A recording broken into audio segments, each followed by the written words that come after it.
Have you ever really thought about what happens when you mix hot and cold water? I mean, it seems so simple, right? But the answer, well, it actually reveals this powerful, invisible force that's at play everywhere, from your morning coffee to the massive currents in our oceans. Today, we're going to pull back the curtain on that secret. All right, let's set the stage for this showdown. In one corner, we have hot water, and in the other, cold water. We're about to see what happens when they go head-to-head.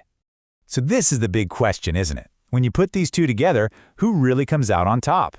Does one just completely take over the other, or do they just, become lukewarm? Let's find out. To get our answer, we're not just going to talk theory. Nope. We are going to walk through a really simple but kind of brilliant experiment. Let me break down exactly how it's done. It's actually super simple, just 3 steps. First, we've got to be able to tell our two contenders apart, so we'll color the hot water red and the cold water blue. Easy enough. Next, we carefully stack one glass right on top of the other, but with a thin barrier between them. And then, for the big reveal, we just slide that barrier out. Okay, so the stage is set. We've basically built a tiny tower of water.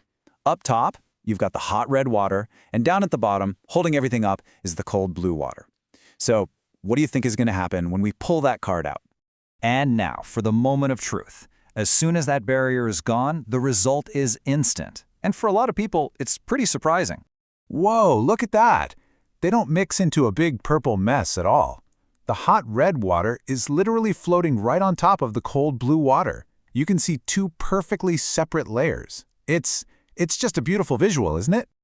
Okay, but here's where it gets really interesting. We've seen what happens with hot on top, but what if we reverse it? What if we manage to flip the entire tower over, so now the cold blue water is on top and the hot red water is at the bottom? Unbelievable! The rule still holds true. Even after flipping the whole thing, the hot water makes its way back to the top. Those 2 layers just stubbornly refuse to mix. So this isn't some kind of fluke, it's a fundamental property of water doing its thing. So what in the world is going on here? What is this invisible force that's keeping our red and blue water apart?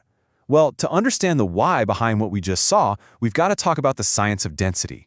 Now, density might sound like a heavy-duty science word, but the idea is actually super simple. It's really just about how much stuff, we're talking molecules here, is packed into a certain amount of space. Think about it like a suitcase. If you only throw a few shirts in, it's not very dense. But if you cram it full, well then it's very dense.